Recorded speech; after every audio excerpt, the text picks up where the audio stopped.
what do you think is going to happen, Nick, to the mainstream media in America now? Because we now have 4 years of a dominant Republican force in place now, controlling the country. I think he now has controlled the Senate and the House. Yep. So I think that's happened now.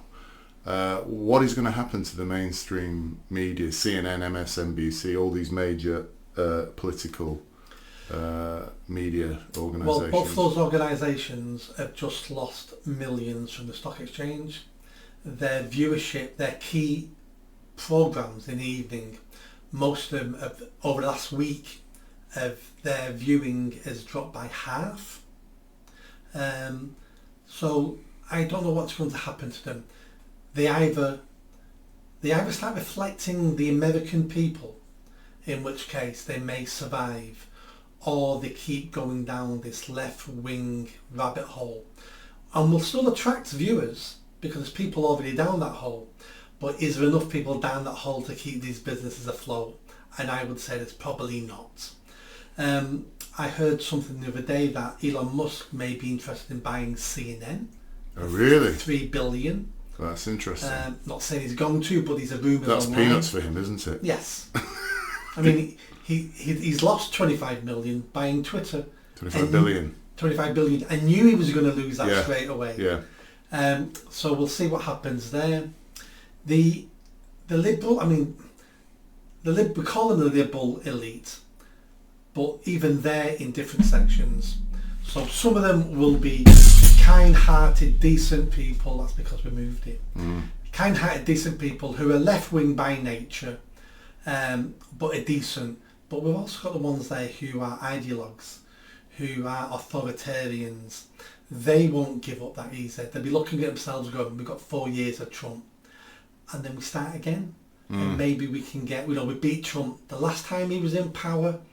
We'll beat him again at the next election, and we can overturn everything. So there's still a big fight there for Trump. There's a big fight for the American people. And there's a big fight for these organisations to stay relevant, because you can't be relevant if you're only appealing to 10-15% of the population. I mean, I actually think now, because Trump has won the Senate and the House, he's going to overturn a lot of these kind of biased and partisan organisations in those 4 years and stop it happening. He's already said he's going to stop this political bias in social media with, like there was with Twitter, there was with Facebook for the previous elections. So I actually think what's going to happen is... I don't think he said political bias. I think what he said was he's going to make them free speech platforms.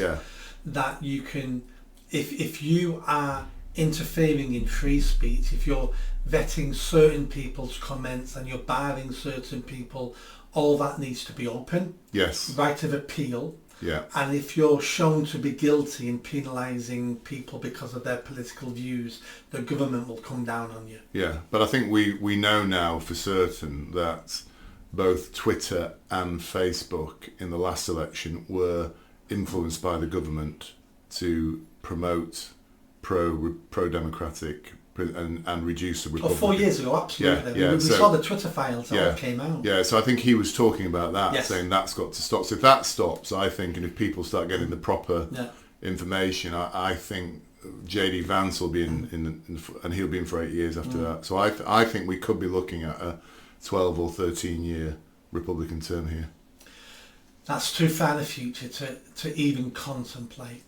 You and I will both be dead by then, but yes. It's just how far I'm looking ahead now. We need to be careful that we don't fall into that trap of thinking we're right. Boris Johnson got an 80-seat majority. We thought he was in for 10 years. His party threw him out in 2. So Keir Starmer, 200-seat majority. I still think he might be gone by Christmas. So we just need to be careful. Things change.